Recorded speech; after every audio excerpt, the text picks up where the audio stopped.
Good morning, good afternoon, or good evening. This is Pamela, and you are watching Pam Entertainment TV, where we review movies, television series, and the television series that we are about to review today is the continuation of Ironheart. We're going to be reviewing episodes 4 through 6, and those are the last episodes.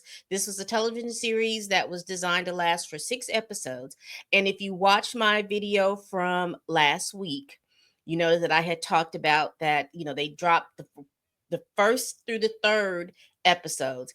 I was under the impression then they were going to drop four, then five, then six, but they did not.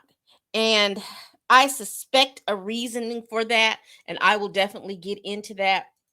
But before I do that, make sure you all hit that like button and make sure that you all subscribe to my channel because I do all things of movies and television reviews. I also do celebrity legal news and anything with the entertainment business, I will do and review on my channel. So if it's a celebrity and they're into something, I'm definitely going to review it for you.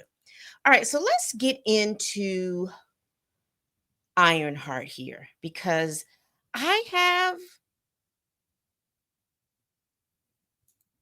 there's a lot. I've got a lot that I want to say in regards to this. So let's go over really quickly. We've got episodes 4, 5, and 6.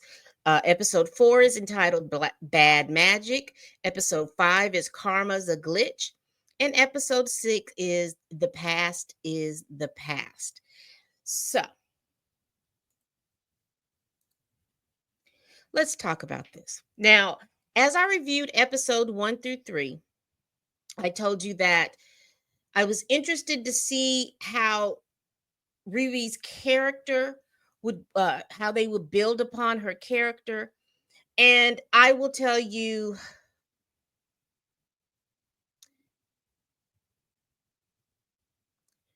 there was a couple of things. So let me point out the things about her character that I did like. I did like her determination.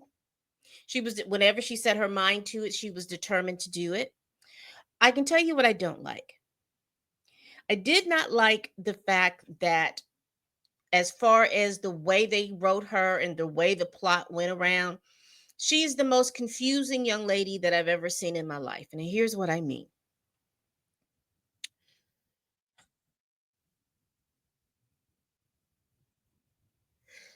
She's so busy.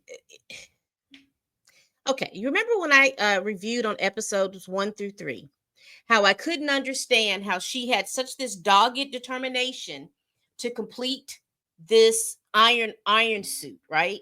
And I also told you the fact that I couldn't understand why is it that Wakanda didn't break her off or anything. And then I'm finding out during this whole show or during the thing that the money that she had coming in for the suit was being provided by Tony Stark. They just made it a really flippant remark about that. So if she had the ability, because then again, how you sit down and you think about certain things and things didn't make any sense. Here's what didn't make any sense to me. She gets into MIT. Did she not have a scholarship to go into MIT? That's number one. Number two, she's building this suit. She has a grant. The school has a grant so that she can build this suit. So why was she so strapped for money? Now, I do understand, you doing things extra, but everything that she needed, everything that she wanted to be able to design the suit. And here's the kicker. The grant that came with Tony Stark's, they said that the suit was hers. So she was able to spend a certain it didn't seem like there was a finite amount of money that she could spend to make this suit. So again, the question that I had is, why is she doing these things to Why is she writing papers and doing all these things? Why is she doing all of these things to make money so that she can use for the suit when there was a benefactor that was there that she would have been able to do things? I think them trying to they pulled it, trying to make her as this money starved student. That didn't work for me. It didn't work for me. It made no sense. It made no sense. It made no sense if she had all that, because I couldn't understand. She went over there to Wakanda. Wakanda didn't break her off any chains. They didn't give her a gold to bloom or nothing. They didn't set up an account for her for nothing, which made no sense to me.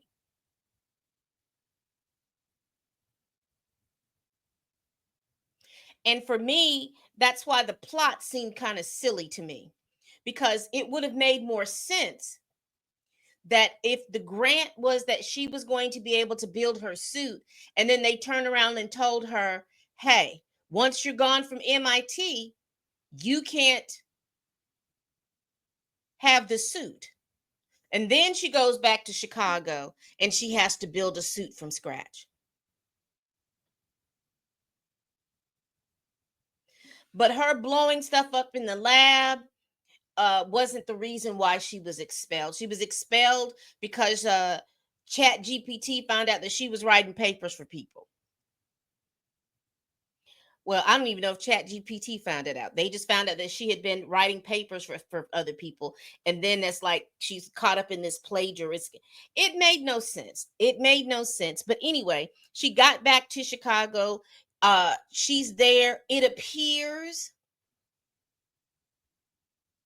I am not saying that her mother is rich or anything like that, but it does appear that they are lower to middle class, because her father owned a garage where he was fixing cars. And I have to make a correction. I kept saying in my last review that Natalie was her sister. Actually, Natalie was her best friend. So I want to make that correction real quick. But that bothered me. It didn't move. It didn't move it. And so it made the whole show unbelievable. It's starting to make it unbelievable when I feel like the show should be focused on her abilities to make things, her abilities to make something out of nothing. And I think that the show would have for me worked better to signal her intelligence, not by her writing papers, because the way I'm looking at how her mind works, she's a more mechanical, hands-on person. Her writing papers and stuff like that, she wouldn't want to be bothered with stuff like that. She would have been better building robots and entering them into competitions. She would have been better helping people fix certain things. I would even see her fixing on cars and things like that, because that's something that she knows. That's a skill that she has and that she knows. Welding things. Her doing papers.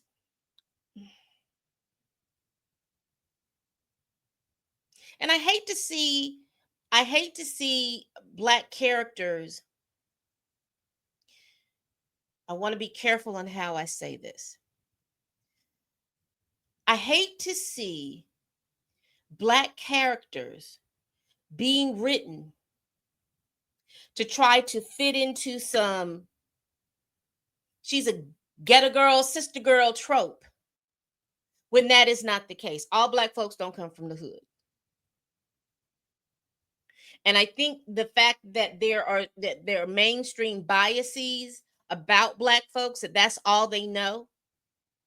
And they think that because let's be clear, there's some people in the mainstream that have not interacted with black folks. The only way that they interact with black folks is to see them on TV. And if all you see somebody on television doing is selling drugs, sister girl this, sister girl that, always cracking jokes, that is who you think people are. And I didn't have an issue with her having trauma from her best friend and her father dying, because sometimes that pushes you forward to do certain things. Don't have a problem with that. I don't have a problem with her going to school, but that whole situation about her doing papers and being expelled and all of that just seemed unrealistic to me. I would have seen her more so fixing things and making things better, or bringing things in. I would have seen her do that, use her smarts for that, than for her to be writing papers. And so I needed to get that out of the way. I needed to get that out of the way. So let's go by these episodes. Again, I'm not going to talk about them episode by episode, but what I will be doing is that I will hold on, let me remove this. Let me add it again. It's not the right image. Here it is. Didn't have a thing. So you remember at the end of the last episode, we have the hood. We have Parker. Well, I'm finding out, because I had to ask the question, and some of you all answered my question, and I do appreciate you all interacting with me, because I couldn't understand, as a gang, why were they breaking into things to get stock options and all this other stuff. So we have a little bit more backstory about Parker.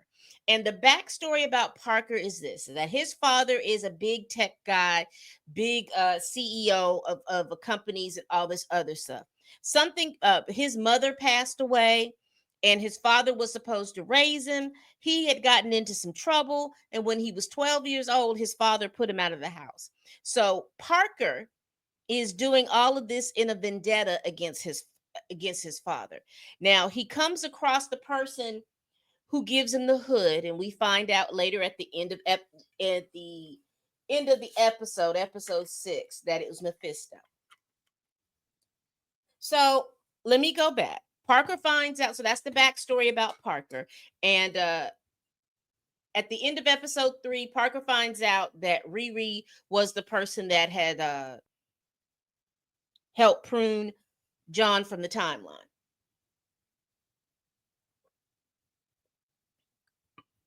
Okay. So Parker is stewing in that. We see them doing a memorial for John, and everybody gives their little spiel about John.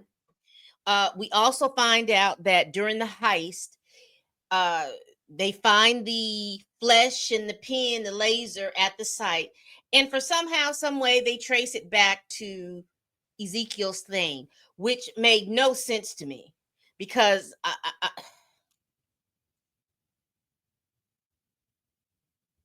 surely Riri's fingerprints are all on the apparatuses. How did they trace it back to Ezekiel Stain to the point where he is placed in jail? That made no sense to me. Because from what we saw, all the things that he was creating under a pseudonym, Joe McGillicuddy. And he didn't appear that he worked. He appeared that he had been living off the money that his father, his late father, Obadiah Stane, left him, because they had the house and all that other stuff. I just couldn't see how they were tracing those things back to him, unless he put in there made by made by Ezekiel Slaying Obed. I don't know how they traced that. But again, this is them trying to move this story along, and things do not make any sense. So the hood is stewing, talking about his cousin. They're wanting to do this big major heist, and we find out that the big major heist that's so important was him stealing the company and all the assets from his father. So that's the big major heist. And again, the guy that played Parker, he just didn't give me. He didn't give me smooth talking Svengali, and then he didn't give me major uh evil vibes either. He just seemed so out of place and out of character for the character that he was playing. And so things just seemed a little disjointed at that point. But let me continue because I just wanted to tell you how the story progressed. Here we have Riri still trying to figure out what this little piece of a tech is, but now she's gotten herself into a bigger problem because she realizes that Parker knows that there's something up between how John died that she possibly could be involved, and now she's scared. And she's so scared that she's got her little piece of little thing and she's got to figure out what it is, and she does everything to try to destroy it. There's nothing that she knows as far as scientifically that can destroy it. So then somehow, some kind of way, I don't know if her mother mentioned it or not, they go to the candy shop where Cree Summers' character apparently, and then they just bring all this stuff up. Like they have a sweet shop, and the daughter can bend the dimensions, and they can be in a whole nother dimension in the sweet shop, and she's got all her magical stuff. Because we find out that Cree Summers' character was a she trained at the Carmitage with Doctor Strange in him, or the Ancient One, and she fell in love with her daughter's father, and then she left there, but she still has her magic and her magic ability. Made no sense. Made no sense.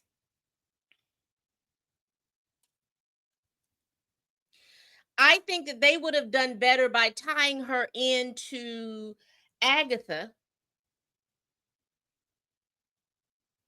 I think they would have done much better if they would have tied her into Agatha than Doctor Strange and them.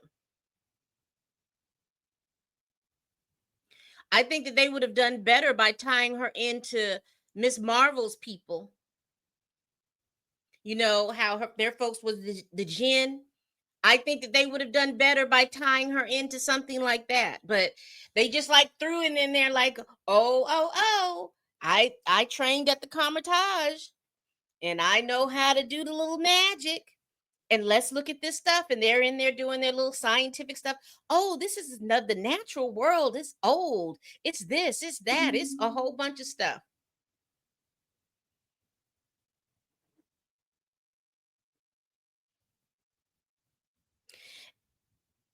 Also, and I am speaking from being a black girl growing into a black woman. I don't know if it's generational, but I don't know what it is. But these young black girls that are young black women girls that are portrayed on television, their heads are not on a swivel. And what I mean by that is they're not asking any questions. They're not asking any types of questions. It's just like, oh, well, you got the little stuff. Where did it come from? Oh, it's Dormammu. And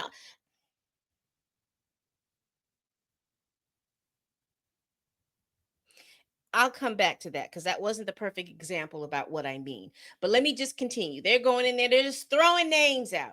Dormammu and were otherworldly dimensions and because so basically this girl has powers like Wanda Maximoff. She can just create this whole world.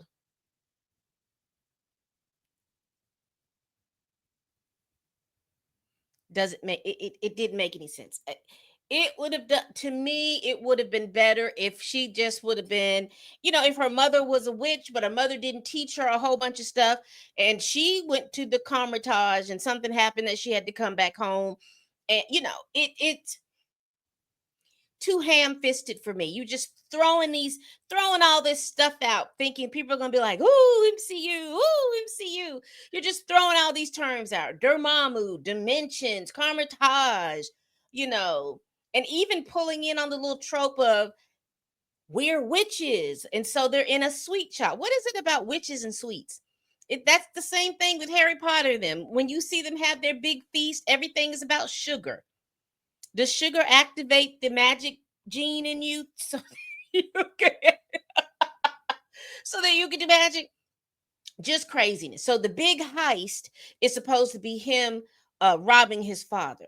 Then all of a sudden, when you start going through episodes 4,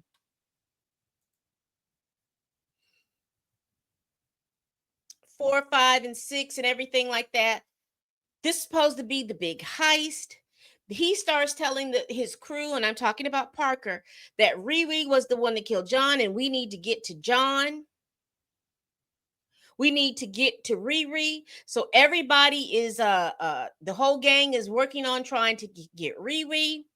Then there's a mention that Parker had Rampage killed. So now the gang has kind of turned against him. He disbands the gang. I'll also say too, Ezekiel goes to jail, and then he joins the gang, and then he takes all of his equipment over to where the gang is at, and then he gets biologically enhanced.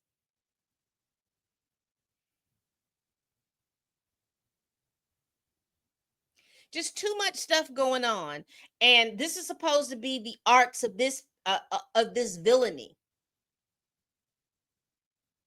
but everything is happening so quickly. I could believe that Ezekiel would have been an enemy for Riri, particularly if he had been in jail for a few years and he had to stew on the fact that Riri had done all this and she was unreliable and all this other stuff. Or even when she came, she did come to the jail to visit him, saying that she's going to work to try to get him out. And he's like, "You need to leave me alone. You're just you're stuck. You are one minded. You're selfish. You don't think about anything but yourself. You get yourself caught up in situations that you don't know how to get out." It would have been better, in my opinion, that if she would have known Ezekiel as Joe McGillicuddy from the rip,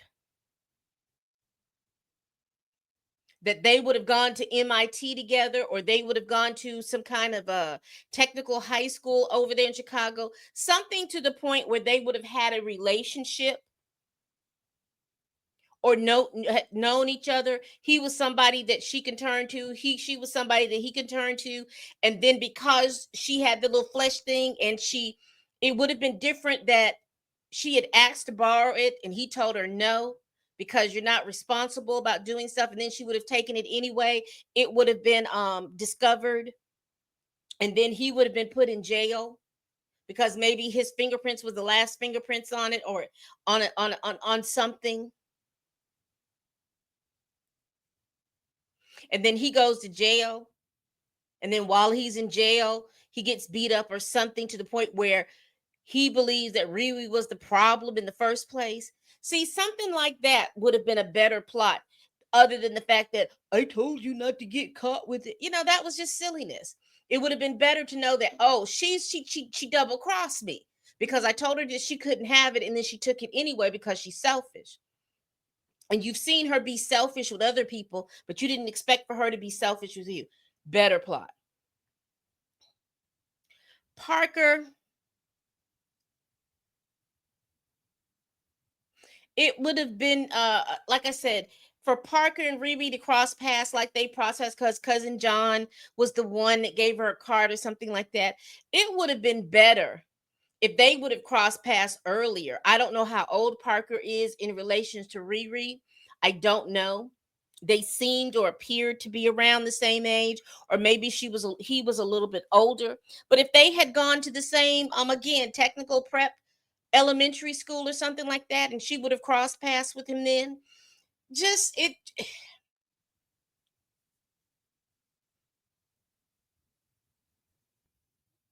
nothing made sense. And all of this was supposed to be because she was trying to make money to build her suit or to rebuild her suit. None of that made sense.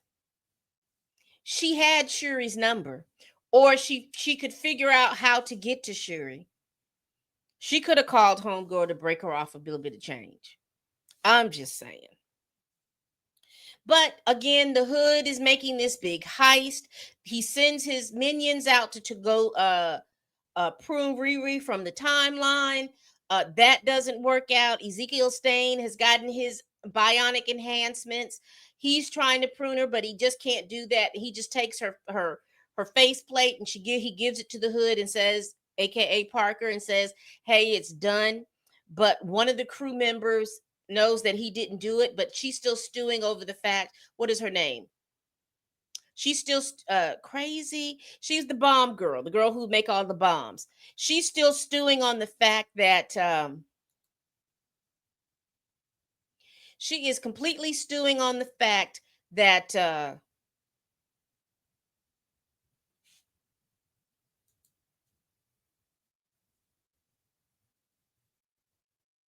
Parker killed Rampage. So she's still stewing. She's still stewing on that factor that Parker killed Rampage, and she just won't let. She will not let that go. And I don't know what to tell you. Still stewing on that. Again, this is how they meet, but she is still stewing on the fact that Parker killed Rampage, and then he throws them out, and then we don't hear nothing. We don't see nothing else from them, I don't think, as I remember, because I remember she's scared. Riri is scared, that her family, that Parker is going to come for her family and all of this other stuff. She's very scared. She's all of this other stuff. They imbue her suit with magical powers. When they imbued the suit with magical powers, somehow, some way, that messes with the AI. The AI disappears. But even before that, Riri is so scared that she's having all these panic attacks. She can't be in her suit because she's having a panic attack because she's so scared that Parker is going to prune her from the timeline and prune her family from the timeline. She's doing all of these things. Once her mother sits her down and tries to help her, that's when they go to the sweet shop. But it's a whole lot of this stuff, all of that to get to the main fight with her and Parker.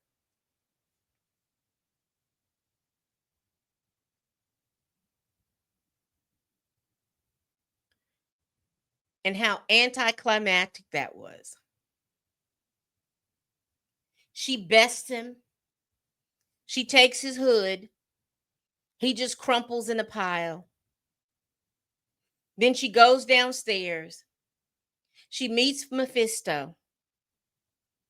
They're talking back and forth. It ends. We don't know if she took Mephisto up on his offer or not to wear the hood or anything like that. We don't know if she took him up on the offer or not to do all of that. They kind of left that kind of vague, which was stupid.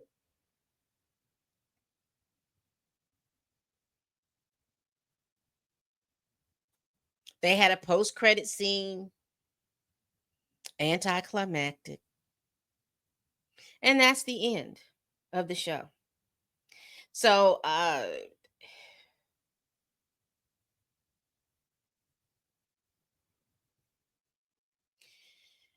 my overall opinion, if I had to give this how many stars out of 5 stars, I would give this show a 2.5.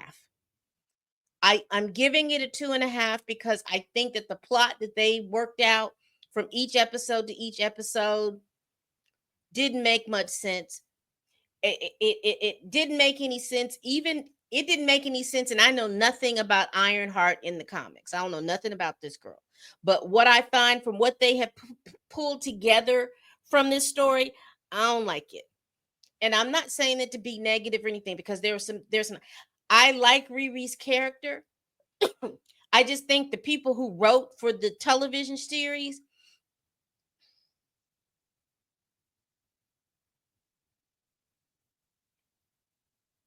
surely there was another way to tell this story. And here's the reason. Here's the thing that I'm saying. Because of the fact that I knew that she was MIT, because I knew that she probably got a scholarship, and then because I understood that she had a grant to build her suit, excuse me. And part of that grant was the fact that she gets to keep whatever she creates, right? And when we met her in Wakanda Forever, who she was totally different. She was focused on mechanical, hands-on building things, right? And I can't understand why she was so laser focused on building the suit, because again, you remember for in Two Funerals and a Child, aka Wakanda Forever, she built this thing to figure out how to find vibranium.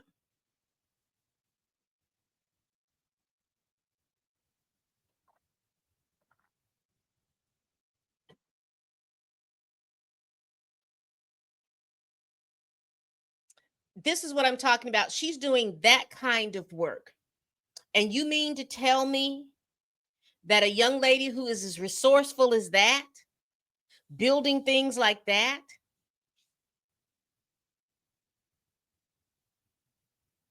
could not get a clandestine government job at a lab? You're telling me that a young lady like that couldn't taken her father's auto shop, retooled it, and made a little mini lab and just made improve the usage of certain things? I mean, let's face it, they've got Chitari tech, they've got all kinds of stuff. From when the event from the invasion. They've got all kinds of stuff like that. You're telling me the government is not aware of you, young lady? Particularly the way, the way she was at that makes no sense. I think that they would have done better by her being in a MIT, her being bored, her for doing her suit, but wanting excuse me, but wanting to do another challenge. She gets a job at the lab, and then the plot that they have, that this gang is running around doing heists, it's all these tech stuff. They could have done a heist at her facility, and she would have taken her suit and thwarted the heist. So therefore, Parker, as the hood, is now looking at Riri as an enemy, because there's going to be something at that facility that he needs or something like that. Way better story that would have flowed, and you could have built upon that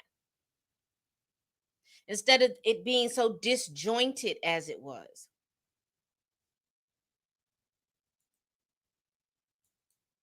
Just real disjointed.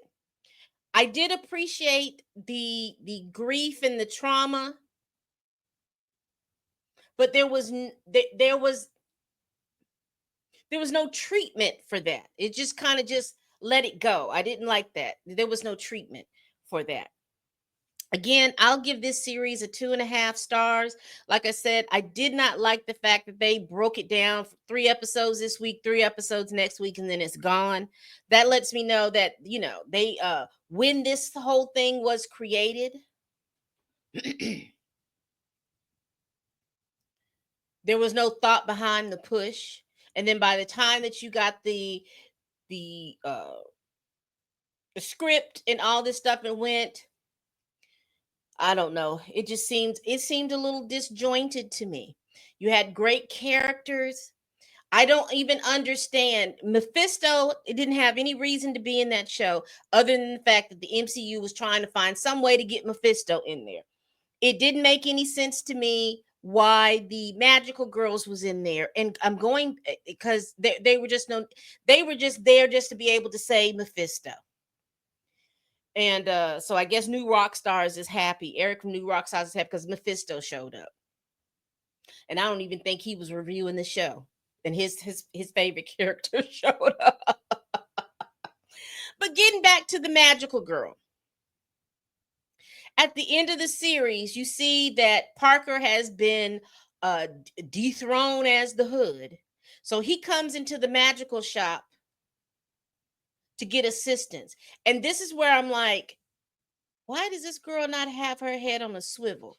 She ain't asked no questions. She just shows him her little magical place because he comes in talking about magic. Really? Really?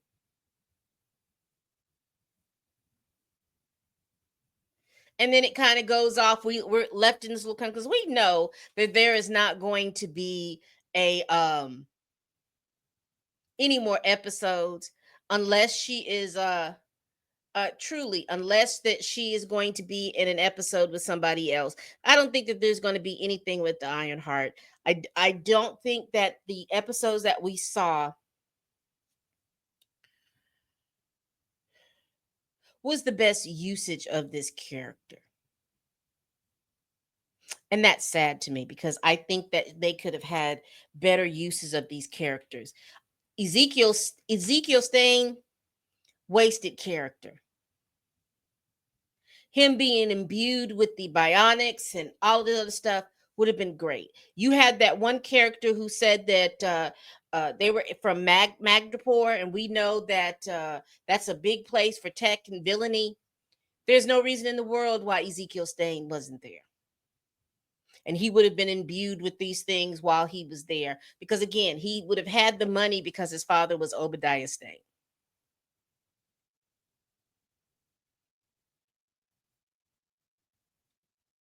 The whole gang, their skill set was wasted because they didn't do, to me, you didn't see the proper types of heist. Again, the girls, the twins that could fight, it would have been great to see them go up against Riri. And Riri was nobody that could really fight. She couldn't do nothing without that suit. She thought she could think on her feet and make some things, and like a MacGyver. She was quick on her feet. But as far as fighting, no, she's not that type of fighter. But I think that the gang wasted. I think Parker very under, it was just like he was acting like a child, a very underdeveloped character for the Hood. I think that even him being the Hood with all of these veins and stuff popping up on him or something like that, supposedly to disfigure him. If they were going to do that, they should have pushed the envelope on it, because when he fought with Riri, all of a sudden he goes into this like monsterish, ghoulish type of look. If the Hood was going to do all of these things to him, or cause him all of this disfigurement, we should have seen that from the beginning. We should have seen him with the hood and maybe a little cowl over his face, where the gang saw him, and they remember how he saw, but he puts the cowl over his face so they can't see all of the stuff, so we wouldn't be able to see all the issues and problems to his body.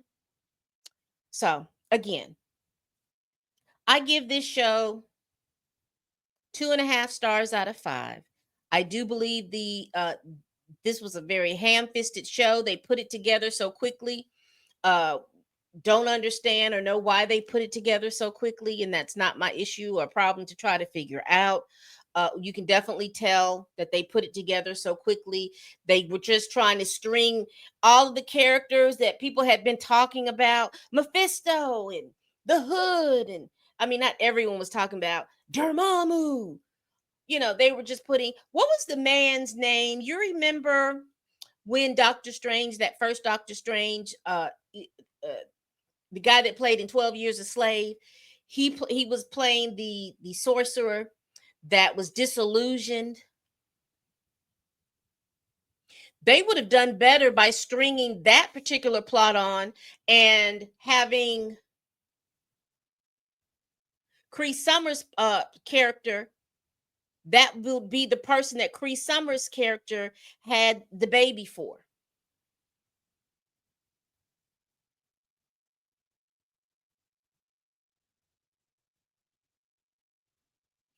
I don't know, child.